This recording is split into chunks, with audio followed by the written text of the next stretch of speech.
पीक विमा खरीप हंगाम 2025 चा विषय सर्वाधिक गुंतागुंतीचा होत चालला आहे, कारण दिवसेंदिवस शेतकऱ्यांना वाट पाहावी लागत आहे.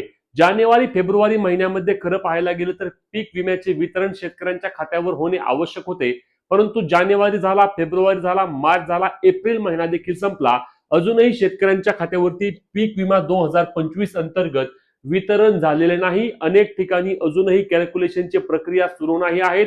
अनेक ठिकाणी त्या ठिकाणी पीक विमा कंपन्यांच्या वतीने आक्षेप घेण्यात आले आहेत आणि या संदर्भातील एक राज्यस्तरीय आढावा बैठक, ज्या बैठकीकडे संपूर्ण राज्यभरातील शेतकरी लक्ष लावून लागत आहे, कारण या आढावा बैठकीमध्ये राज्यस्तरीय तक्रार निवारण समितीच्या वतीने जर आदेश देण्यात आले आणि या आदेशाबाबत पीक विमा कंपन्यांनी जर स्वीकारले तर शेतकऱ्यांना काही प्रमाणामध्ये मदत मिळू शकते, अन्यथा येणाऱ्या काळामध्ये शेतकऱ्यांना मोठ्या संकटांना तोंड द्यावे लागणार आहे.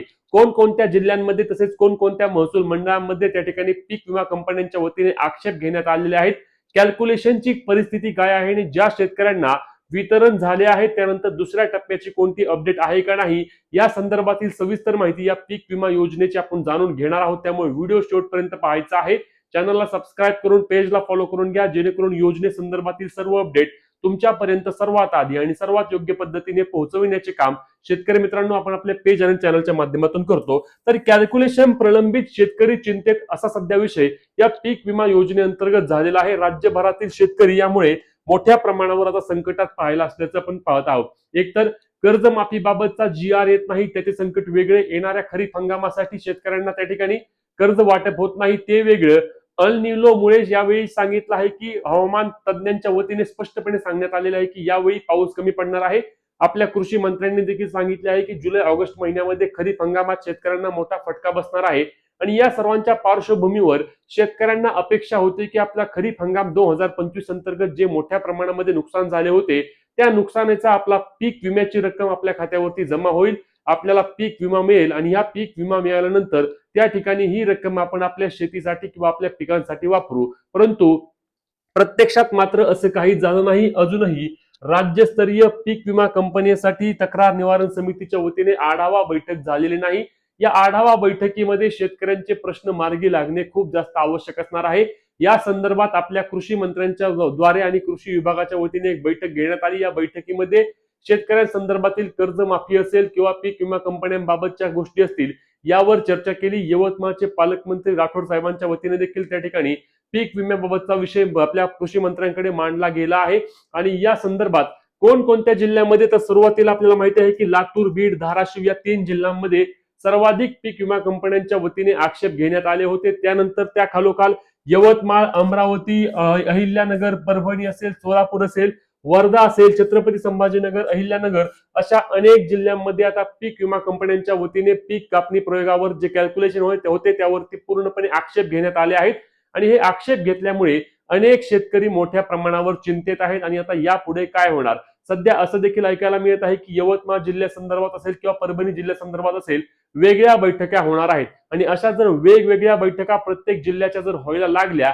तर त्या ठिकाणी अनेक शेतकरी 100% या पीक विम्याच्या लाभापासून वंचित राहणार आहेत आणि त्यांना मोठा फटका बसणार आहे. पहिल्या टप्प्यामध्ये 1209 कोटी रुपयांचे वितरण झाले, त्यामध्ये केवळ नांदेड जिल्ह्यासाठी 813 कोटींचा निधी सरकारच्या वतीने किंवा पीक विमा कंपन्यांच्या वतीने त्या ठिकाणी जमा करण्यात आला.